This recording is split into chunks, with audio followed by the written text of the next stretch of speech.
Vítajte na YouTube kanáli stránky Čergov.sk. Volám sa Martin Roškanin a nachádzam sa nedaleko vrchu Dvoriska v lesnom dielci 374.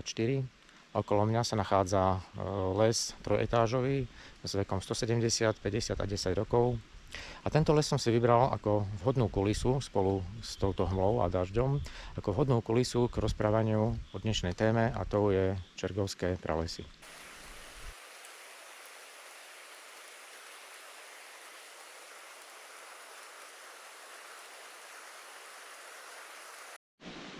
Prvne, než začnem hovoriť o pralesoch Čergova, ozrejmím pojmy, ktoré budem používať v tomto videu.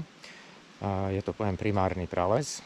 Je to taký les, ktorý nevykazuje žiadne stopy hospodárskej činnosti človeka a v podstate sa prirodzene vyvíjal od poslednej doby ľadovej až po súčasnosť bez akéhokoľvek zásahu človeka. A potom je to sekundárny prales.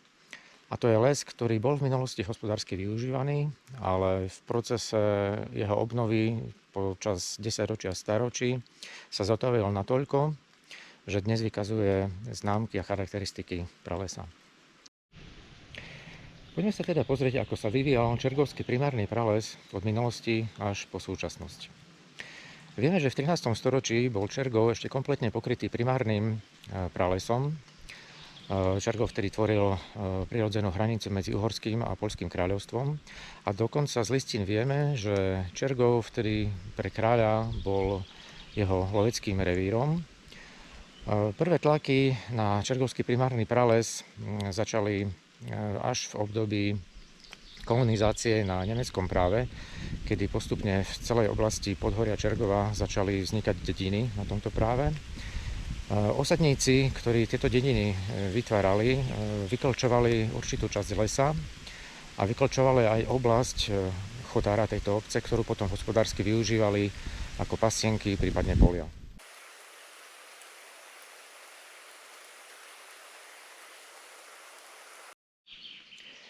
K ďalšiemu tlaku na čergovský primárny prales dochádzalo v období kolonizácie na Valašskom práve, ktorá na Čergove prebiehala v 15. až 16. storočí a dochádzalo k drastickej premene čergovského primárneho pralesa v oblasti jeho hrebeňa na horské pasienky, horské lúky, ktoré využívali títo valasy pre pastvu svojho rožného dobytku, statku, prevažne oviec. Rozloha takto vytvorených horských lúk bola naozaj obrovská a vieme si ju predstaviť aj dnes, keď si pozrieme historické letecké snímky z roku 1949 a naozaj vidíme, že rozloha horských lúk v tomto období bola možno aj 10-krát väčšia ako rozloha horských lúk zachovaných zo súčasnosti.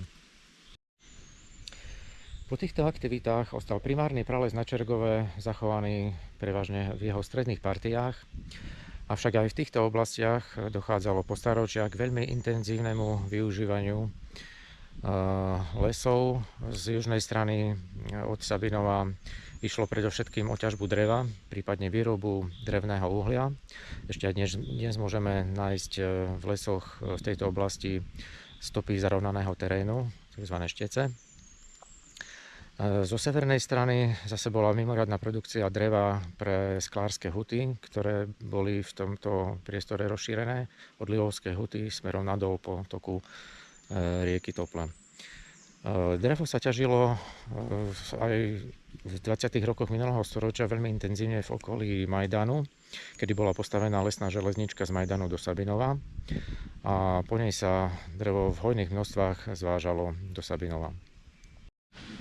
Intenzívna ťažba však prebiehala aj v posledných 10 ročiach, kedy sa pralesné zvýšky ťažili v rámci ťažby prestarnutých lesných porastov. Opýtajme sa teda, koľko primárneho pralesa ostalo od minulosti v priebehu stáročného využívania lesov až do súčasnosti. Odpoveď možno nebude veľmi lichotivá, obzvlášť pre milovníkov nášho ospevovaného Čergova zeleného, pretože v súčasnosti na Čergove nemáme zaevidovaný žiadny primárny prales a nachádzajú sa tu len posledné pralesné zvyšky.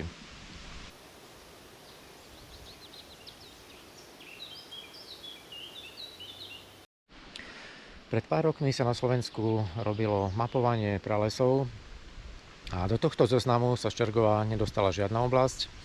Dostala sa tam jedna lokalita, ktorá spĺňala požiadavky, respektíve kritériá tzv. Pralesného zvýšku. Táto oblasť sa nachádza v oblasti Národnej prírodnej rezervácie Čergovský Minčov. Je zložená z dvoch častí. Jedna časť sa nachádza v oblasti prameniska Krížovského potoka, druhá časť sa nachádza v oblasti prameniska potoka Soliska.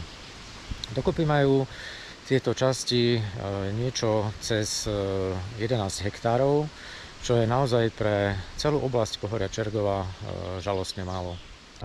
Ani v iných rezerváciách to nevyzerá s pralesnými zvyškami lepšie. V nedalekej rezervácii Pramenisko Tople sa nachádza jeden krajší les dvojetážový s vekom 140 a 70 rokov. V Národnej prírodnej rezervácii Hradová hora bol les v posledných rokoch poškodený veternou kalamitou. A v súkromnej prírodnej rezervácii Vlčia sa nachádza pekný jednoetážový les vo veku 110 rokov. Viac než 87% lesov pohoria Čergov tvoria hospodárske lesy, čiže sa v nich ťaží. Zvyšné lesy sú ochranné lesy alebo lesy v prírodných rezerváciách. Ak sa pozrieme do porastovej mapy pohoria Čergov, vidíme, že veľká časť lesov spadá do vekovej kategórie do 50 rokov. A zvyšné lesy sú buď do 100 rokov, alebo potom sú to viacetážové lesy. Čiže naozaj pralesných zvyškov na Čergove je naozaj veľmi málo. Nachádzajú sa však ešte na Čergove nie len v prírodnej rezervácii Čergovský Minčov. A do týchto zvyšných lokalít pralesných zvyškov sa budeme potom pozrieť v ďalších videách.